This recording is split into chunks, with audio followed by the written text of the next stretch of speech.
Nyanga sampai Pulau Rote. Ketemu lagi dengan kami dari channel News Clan Official. Saudara-saudara, kali ini ada informasi menarik ini. Tampaknya para jamaah dari Abah Lutfi bin Yahya, jamaah Tarekat Sajiliyah, pada galau, pada ragu kepada kemutasilan dari kemursitan Abah Lutfi bin Yahya. Tidak sedikit yang sudah bubar satu persatu. Sudah diam-diam tidak lagi mengamalkan amalan-amalan yang diajarkan atau yang diwajibkan, disyaratkan dari tarekat Sajiliyah. Nah, ini menarik ini. Kenapa seperti itu? Nah, saudaraku, memang adanya tesis Kiai Haji Madudin Usman yang sudah terpublikasi bahwa Pak Alawi itu semuanya ya tanpa terkecuali, baik, yang tidak baik, yang halus, yang kasar dan sebagainya. Pak Alawi itu secara genetika tidak terkonfirmasi ya, bahkan menurut tes DNA itu mustahil sebagai keturunan Rasulullah. Itu kalau soal nasab. Ya, soal nasab. Tetapi ternyata ini juga membawa kepada daya kritis masyarakat ke hal-hal yang ada hubungannya dengan amalan-amalan para habib itu, termasuk tarekat yang selama ini diagung-agungkan, ini tarekatnya keturunan Nabi, tarekatnya Alawiyin. Tapi ternyata sekarang diragukan karena ditemukannya fakta, adanya dugaan-dugaan pemalsuan, bahkan pemalsuan sanad ilmu. Diawali dari adanya dugaan pemalsuan sejarah, pemalsuan makam, diawali dengan adanya dugaan pandai ngarang cerita, bahwa si mursyid ini bisa dapat julukan sebagai pengarang cerita yang ulung. Nah, akhirnya banyak orang yang mengkritisi, mempertanyakan apa benar orang ini benar-benar mursyid, mursyid. Apa benar orang ini benar-benar mursyid yang benar-benar mutabaroh, yang kemutasilannya itu meyakinkan. Ya, tetapi ternyata tidak sedikit orang yang kemudian meragukan. Sehingga ada pengamal tarekat Sajiliyah, santri-santrinya Bapak Lutfi bin Yahya, itu kemudian dia galau mencari informasi yang benar. Ini sepertinya apa ini? Maka beliau itu menemui Gus Muhsonuddin. Ya, kalian simak berikut ini. Mudah-mudahan ini menambah wawasan. Hati-hati ya saudaraku, kalau ikut tarekat, karena tarekat itu silsilah sanatnya itu harus sambung kepada Rasulullah. Tidak bisa itu kalau sanat ilmunya itu terputus, apalagi dibelokkan itu, dibelokkan. Misalnya dibinyahyakan, nah itu tidak boleh itu. Karena ini kalau misalnya mengangkat mursyid pun ya, tidak sembarangan orang itu jadikan mursyid tarekat itu.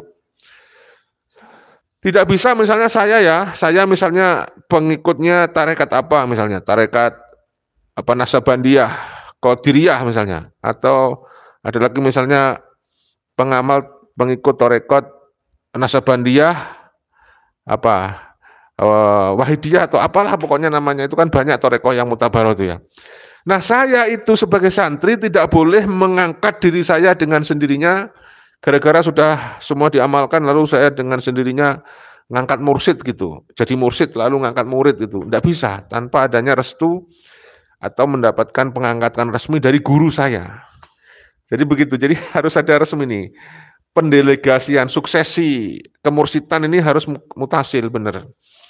Baik, kita lanjut ya. Saya tunjukkan videonya bagaimana para jamaah torekotnya Bapak Lutfi ini pada galau dan kemudian tabayun ke Gus Muhsonuddin. Hampir jatuh HP-nya. Mari kita simak berikut ini. Ya, perkenalkan kami dari warga Kudus ya, yang kemarin-kemarin itu pecinta dan pengamal tarekat Sajiliyah yang dikatakan dari jalur Syekh Abdul Malik bin Syekh Ilyas Purwokerto. Itu kami dari warga Kudus, karena kemarin saya pribadi menjumpai tentang statement Gus Muhsanuddin bahwa kemursidan Habib Lutfi di jalur Sadiliyah lewat Mbah Yai Abdul Malik Purwokerto itu diragukan kemutasilannya. Maka saya bersama warga Kudus yang menjadi embrio dari PWI Perjuangan Wali Songo Indonesia dan Laskar Sabillah cabang Kudus ya, itu berinisiatif untuk bertabayun untuk meminta penjelasan yang sejelas-jelasnya kepada Gus Muhsanuddin. Semoga beliau berkenan. Jadi ini pertanyaan Gus dari kami yang ada di Kudus itu, saya pribadi itu menjumpai statement video jenengan yang ada di Gus Channel bahwa Mbah Malik itu, kebiasaan dari Mbah Malik Purwokerto, guru dari Habib Lutfi itu, ketika mengangkat seseorang menjadi mursyid itu disaksikan oleh banyak orang dan diumumkan secara terang-terangan. Apakah benar seperti itu kebiasaan Mbah Malik? Monggo dijawab. Oke. Karena saya waktu itu masih kecil, ya. Jadi akhirnya kan dengan diskursus nasab dan polemik tentang Habib Lutfi saya tracking. Saya tracking itu saya sowan ke sepuan-sepuan di lingkungan Gedung Barok lah yang masih ada. Yang ada kaitan guru dan murid sama Mbah Malik dan murid atau masyarakat di situ, bahkan dzuriyahnya.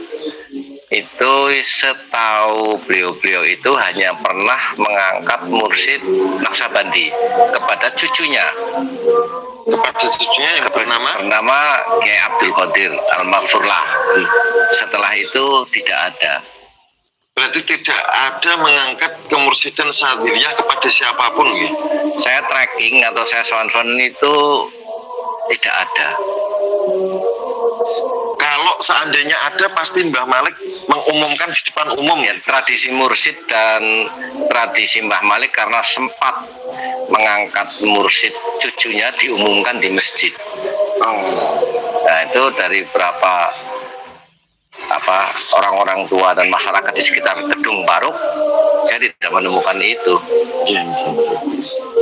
Karena mohon maaf Kiai, saya bertanya kepada guru-guru mursyid yang menjadi tempat saya menimba ilmu. Beliau juga mengatakan bahwa selama ini kebiasaan sunnah dari para mursyid itu ketika mengangkat mursyid penerus itu pasti diumumkan. Pertama ke masyarakat sekitar, kemudian keluarga mursyid itu tahu, kemudian yang ketiga bahkan ada yang membuat dokumen tertulis dan diberi stempel gitu. Ya ini kan berawal dari ketika beberapa muridnya Habib Lutfi kan konfirmasi ke rumah, karena boleh dibilang kita punya sejarah ya, di Purwokerto dengan Mbah Malik, dengan Habib Lutfi, keluarga kami ini punya sejarah tersendiri. Jadi pada nanya ke saya baca ada beberapa hal yang janggal. Yang pertama, wiridan Naksabandi kok dimasukkan ke Sadiliyahnya Habib Lutfi. Judulnya juga Al-Uluyah. As-Sadili kan Syekh Hasan As-Sadili. Tapi dari judulnya aja itu diterbitkan oleh Kanjus Sholawat. Yang kedua di dalam tawasulnya itu kan Mbah Malik bin Ilyas bin Yahya. Padahal kan Mbah Malik bin Ilyas bin Dipowongso, bin Dipo Anom, bin Diponegoro, bin HP ketiga. Jadi Mbah Malik itu bukan bin Yahya, Mbah Ilyas juga bukan Mbah Abud, dan Diponegoro juga bukan bin Yahya, bukan bin Yahya. Tapi Bani Hamengkubuwono gitu ya. Hamengkubuwono, dan masih memiliki kancingan dari keraton. Mbah Malik punya kekancingan berarti. Masih punya keturunannya juga. Bahkan di sini ini kan Gustorik ini juga masih biasa ke keraton karena memang masih satu jalur. Nah dari situ terus orang banyak bertanya tentang kemursidan, sehingga saya harus tracking, harus jalan-jalan soan-soan. Nah, kira-kira jelas ya. Jadi Mbah Malik bukan bin Yahya, bukan bin Yahya, bukan Mbah Abud, bukan Mbah Abud, Mbah Ilyas juga bukan Mbah Abud, Pangeran Diponegoro bukan bin Yahya, bukan Ba'abud, tapi terah Jawa dari keturunan Mataram Islam Hamengkubuwono ketiga. Terima kasih, cukup jelas Kiai. Nah, saudaraku, memang ya ada semacam kebiasaan dari Ba'alawi ya, karena merasa paling benar, paling mulia, mengaku sebagai keturunan Rasulullah itu seolah-olah mereka itu bisa berbuat apa saja, bahwa yang mereka lakukan itu dianggap benar gitu. Jadi mereka berbohong pun punya rasa kepercayaan diri. Dia yang penting bisa mengungkapkan kepada jamaahnya dengan penuh, dengan gaya yang sangat meyakinkan. Bohong pun mereka tetap ngomongnya itu lancar jaya. Seperti yang kita saksikan ya oknum-oknum lain seperti Bahar gitu ya. Yang kemarin viral itu Pak Mudor dari Tanggul, cucunya Pak Soleh Tanggul itu juga begitu. Mereka itu kalau sudah menyampaikan ceramah, biarpun bohong itu yang ngomongnya meyakinkan. Makanya kalau orang awam yang tidak pernah tahu sebelumnya tentang riwayat mereka, maka orang awam itu pasti percaya tanpa ada rasa keraguan dan tanpa ada rasa kritis ingin mencari kebenaran. Makanya kita harus lebih kritis lagi, jangan mudah percaya gitu ya. Apalagi ini soal keyakinan agama, soal ajaran agama, nilai-nilai keagamaan gitu. Itu nggak bisa kita itu hanya percaya saja tanpa adanya verifikasi kebenaran. Khawatirnya apa? Ya, khawatirnya itu adalah ajaran yang dibuat-buat mereka sendiri, ajaran yang dibikin-bikin sendiri, yang dimanipulasi, yang ditambah-tambahin sendiri. Khawatirnya kan begitu. Karena sudah ditemukan beberapa kasus oknum-oknum Habib Ba'alawi itu tidak ragu-ragu memalsukan hadis, ngarang-ngarang hadis sendiri. Apalagi mereka pandai berbahasa Arab, pandai menulis kitab, misalnya kitab berbahasa Arab, dia bikin kitab-kitab berbahasa Arab yang di dalamnya ternyata banyak interpolasi dan hanya orang-orang yang paham, yang punya ilmu tentang bahasa Arab seperti Kiai Haji Imaduddin Usman, seperti Kiai Haji Nur Ihya Salafi Negara yang akan bisa mengetahui kebohongan-kebohongan yang mereka sampaikan begitu. Itu kelemahan bangsa kita. Sebagian bangsa kita kan percaya saja dan menganggap bahwa setiap yang berbahasa Arab itu dianggapnya benar begitu. Dan mereka kemudian membuat kitab-kitab yang berbahasa Arab dan isinya di situ kadang-kadang ada kebohongan. Kita lanjut ya. Yai. Nah, saya tekankan sekali lagi ya, tadi kan keterangan dari Gus Musonuddin kan bahwa sunnahnya Mbah Malik itu ketika mengangkat seseorang sebagai mursyid, dalam hal ini Habib Muhammad Lutfi bin Yahya Pekalongan, itu kan diumumkan dan masyarakat sekitar, keluarga Mbah Malik, murid Mbah Malik yang lain pasti kan tahu. Nah ternyata setelah di-tracking oleh Gus Musonuddin ke seluruh kerabat, masyarakat sekitar, tetangga, dan yang ada hubungan sanak famili, jadi dalam tarekat kalau seseorang itu tidak diangkat sebagai mursyid, sepengetahuan saya, sepengetahuan kami, seseorang yang tidak diangkat sebagai mursyid itu terlarang untuk mengaku mursyid, terlarang untuk mentalkin tarekat, mengambil baiat dari murid, apalagi mensulukkan murid. Keterangan itu bisa jenengan simak dalam kitab Lawakihul Anwarul Qudsiyah fi Ma'rifati Qawaidi Sufiyah karya Syekh Abdul Wahab Asy'aroni. Iya sih, benar memang ya. Kita kalau tidak mendapatkan semacam perintah atau pendelegasian dari mursyid ya, tidak bisa mengangkat dirinya sebagai mursyid. Tidak bisa mengaku dirinya sebagai mursyid. Tapi kalau melihat gaya-gaya dari Ba'alawi kan memang mereka dari para leluhurnya dulu kan terbiasa mengaku-ngaku, ya kan? Hal-hal yang baik diaku. Jangankan soal mursyid, toreko, ya nasab saja ngaku nasabnya itu kepada keturunan Rasulullah, tapi nggak bisa membuktikan. Ya itulah mungkin kelebihan ya. Dari Pak Alawi itu paling percaya diri kalau sudah ngaku-ngaku begitu, paling nggak tahu malu kalau dia ngaku-ngaku, walaupun dia tidak bisa membuktikan kebenarannya, klaim sepihak mereka itu. Seperti misalnya mengaku sebagai keturunan Rasulullah. Jadi kita nggak heran ya, kalau ada klaim-klaim gitu, sejarah diklaim, mursyid pun diklaim, mursyid torekoh diklaim. Nah, seperti itu kira-kira. Bagian pengangkatan seorang murid menjadi mursyid. Jadi kalau seseorang yang sebenarnya bukan mursyid kemudian mengaku mursyid, tidak pernah diangkat mursyid tapi mengaku mursyid, itu ya dia akan berakhir tersesat dalam pusaran hawa nafsunya yang besar dan akan menyesatkan. Gitu. Jangankan tidak diangkat, seorang mursyid pun bisa batal nggak sebagai mursyid? Kalau berkaca dari sejarah ya bisa saja, sangat mudah. Jadi dalam Quran surat Al-A'raf ayat 175, 176 itu kan diceritakan seorang wali besar, wali kutub yang setaraf dengan Nabi Musa alaihissalam, namanya Bal'am bin Ba'ura. Itu dia kan memiliki ismul a'dzam yang semua ucapannya jadi saat itu juga. Tapi akhirnya dia pangkat kewaliannya, kemursidannya, ketarekatannya itu disalap, dicabut. Kenapa? Karena banyak memakan uang-uang haram, ya, dan banyak melakukan penyimpangan kelas berat. Sekelas Bal'am saja yang hampir setaraf dengan Nabi Musa, Allah kuasa untuk mencabut, mensalap. Dan Allah memerintahkan untuk mengulang-ulang cerita itu, faksosil kosos. Ceritakanlah cerita itu, la'allahum yatadzakkarun, agar mereka itu ingat kejadian itu. Berarti clear nggih, Kiai nggih, tidak ada saksi dari pihak keluarga atau masyarakat setempat atau sanak famili Mbah Malik bahwa Habib Lutfi diangkat sebagai.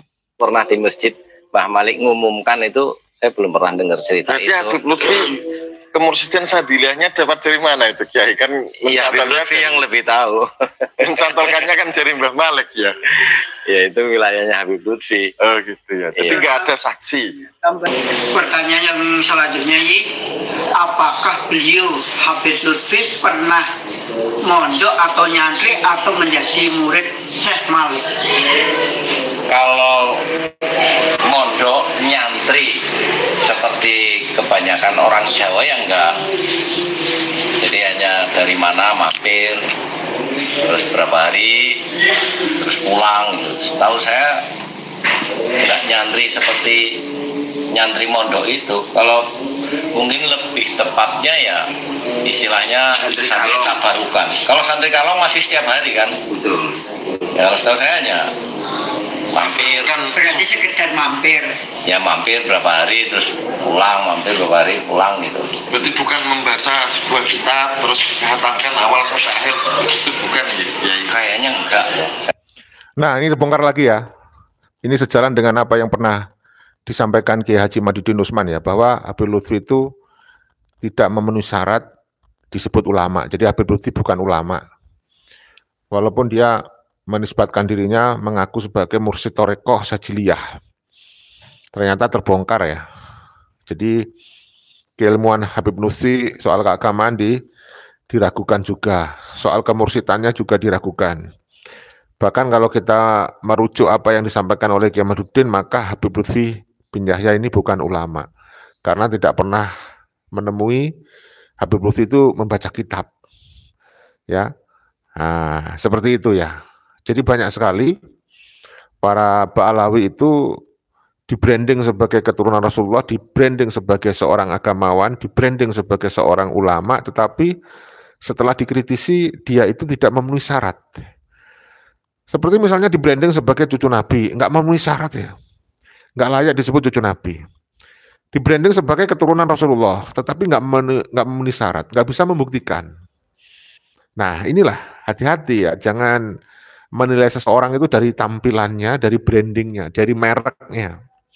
Karena ternyata merek-merek yang abal-abal banyak. Ya.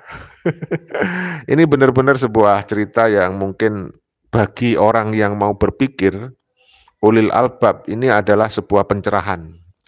Tapi bagi orang yang sudah taklid buta, yang fanatikme berlebihan, mengkultuskan Ba'alawi, maka keterangan dari Gus Muhsanuddin dan para mursid ya dan para murid ya, santri ini, para pengamal tarekat Sajiliyah ini dianggap sebuah apa ya? Mungkin dianggapnya merendahkan Habib Lutfi. Tidak, sebenarnya adalah untuk mengingatkan Habib Lutfi kalau memang perlu ya beliau membuat klarifikasi dan bisa memberikan pencerahan sehingga menjawab keraguan-keraguan para masyarakat dan menjawab pertanyaan-pertanyaan yang masyarakat ajukan. Saya kira seperti itu. Jadi hal ini harus disikapi secara positif bagaimana masyarakat sekarang bubar satu-satu dari jamaahnya Habib Lutfi karena ragu dengan kemutasilan kemursitannya Bapak Lutfi bin Yahya. Kan awal sampai akhir itu bukan ya? Kayaknya enggak ya, saya nggak pernah melihat cerita itu. Dan waktu itu kan saya memang masih kecil ya, masih kecil, cuma mendampingi kakek kawan ke Mbah Malik. Terima kasih jawabannya. Sekali lagi ini pertanyaan masih berkutat kepada sosok Habib Lutfi. Nah, ketika Hadratus Syekh Malik dipinjahkan,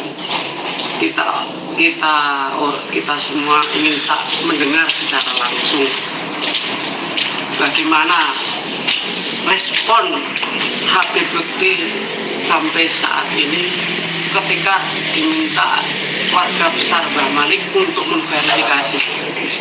Setelah kami podcast dengan Gus Agung, salah satu dzurriyyah Mbak Ilyas, ketika Mbak Ilyas dipinjahkan sempat telepon ke Pekalongan, katanya mau klarifikasi di waktu haulnya Mbak Malik.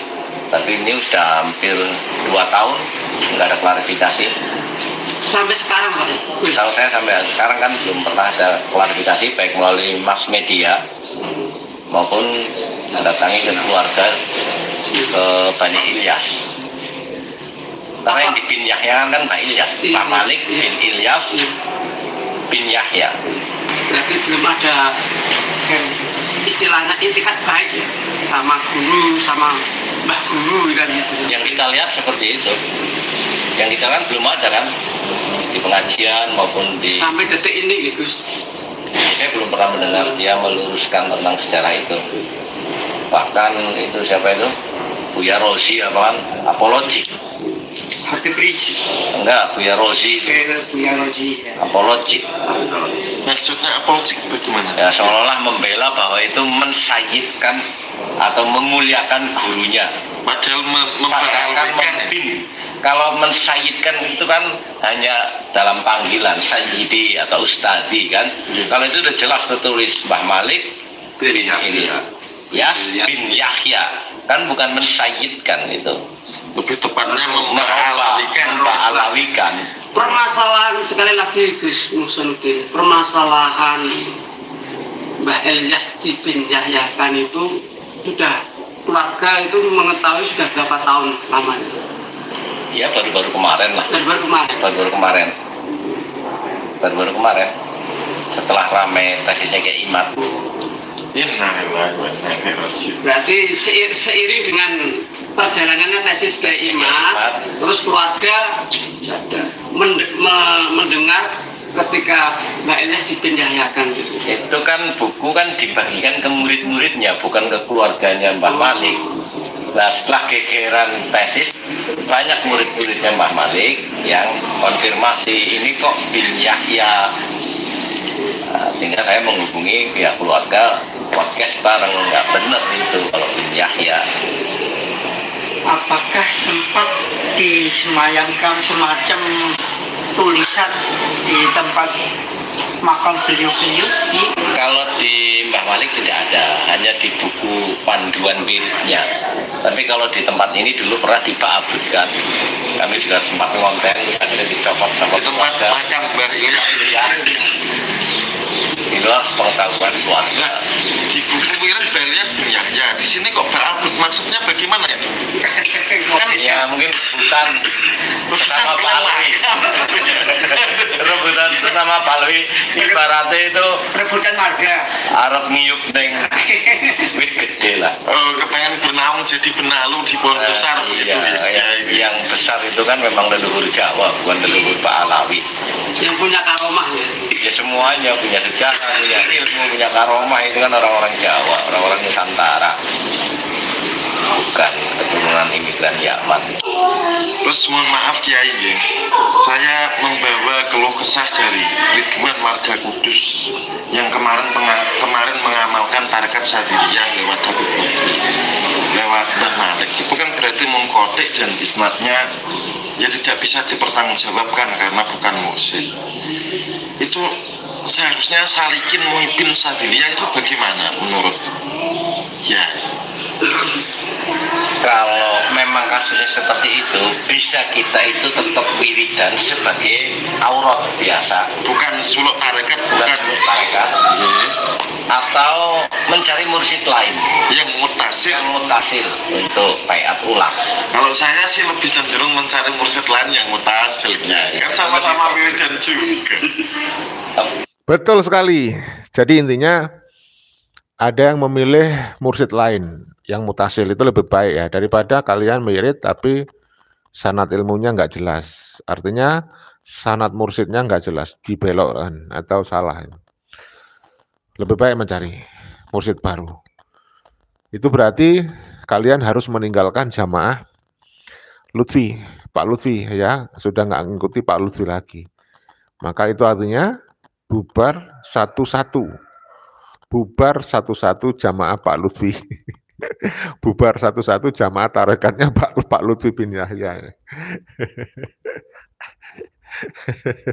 Ya, ya mau gimana lagi? Nyatanya juga begitu ya. Lebih baik kan mencari mursyid lagi ya. Jangan Anda mau didoktrin, oh ini lebih mutabaro keturunan Nabi gitu. Keturunan Nabi dari mana? Tes DNA-nya mana? Kan sama-sama wiridan juga. Tapi yang dicatat wiridannya kan beda itu. Ya yang Sadiliyah lah. Enggak, Yang Sadiliyah. Sadiliyah al-ulwiyahnya Habib Lutfi dengan Sadiliyah yang mutasil kan beda wiridannya. Ya, Jadi betul. sebenarnya sudah otomatis nggak ada masalah. Seandainya putus nggak masalah. Ya, nggak ada masalah. Yang masalah kan kita Ada dapat yang masalah. asli daripada yang palsu juga. Contohnya itu di halaman berapa itu? Bulan saya nggak bawa kitabnya. Ilahi anta maksudi wa ridhoka maksudi itu kan wiridannya laksanakan al-Qadiri juga. Tapi dimasukkan di Sadiliyah Habib Lutfi. Campur aduk. Nah itu kan makomnya apa sejauh itu bisa untuk saya nggak tahu itu. Saya tahu ya teks yang ada kan itu. Berarti pada dasarnya bisa putus ya ini. Kalau bicara bisa putus ya sangat bisa. Selain Nabi kan nggak masuk. Kita harus jaga bareng-bareng lah. Apalagi ini masalah ruhani ya. Ini kan ada syarat-syarat yang sangat spesifik. Karena kemarin Kiai saya bertanya kepada mursyid Satoriyah dan Sadiliyah yang ada di Jogja itu saya tanya, Mas kalau resikonya Salikin Sadiliyah masih bertahan di jalur mengkotek Habib Lutfi via Mbah Malik mengkotek itu resikonya apa Mas? Itu kan kakak angkat saya. Dia jawabnya begini, sampai mati sampai kiamat tidak bakal putus dan tidak bakal musuh. Lo kok bisa begitu? Lo jalurnya mengkotek. Jadi kenaikan ruhani murid itu tergantung rijalul isnadnya. Itu mutasil atau kalau nggak mutasil ya nggak akan utuh, nggak akan musul, nggak akan naik makom dan derajat kotul manasi. Ada lagi yang ditanyakan mewakili pertanyaan warga kudus. Ya, Kiai. Sekiranya cukup. Belum mengenalkan ke publik namanya. Nama saya Muhammad Maulana Ishak, Kudus asli, Mursyid Toreko. Insya Allah.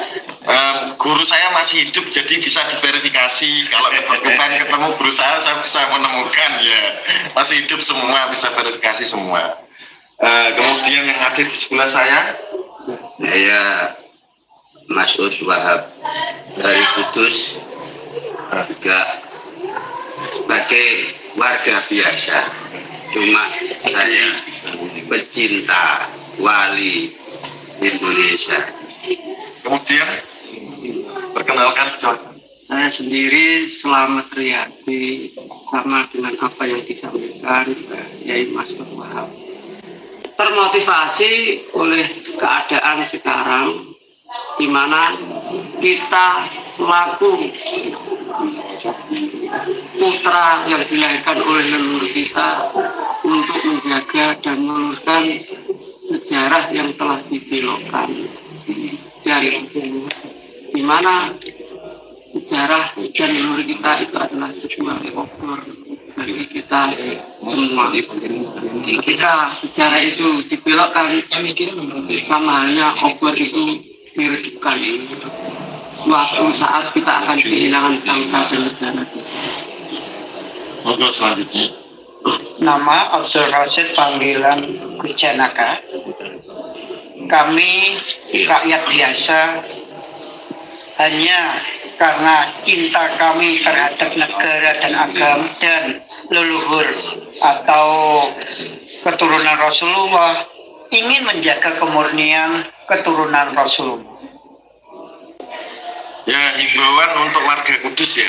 Saya Muhammad Maulana Ishak bersama-sama dengan rekan-rekan seperjuangan di Kudus ingin mendirikan PWI Perjuangan Wali Songo dan Laskar Sabilillah beserta Naat Nakobah Ansab Aulia Is'ah wilayah Kudus, dan kami sedang berjuang untuk memasang syahadah nasab di makam Sunan Kudus dan Sunan Muria.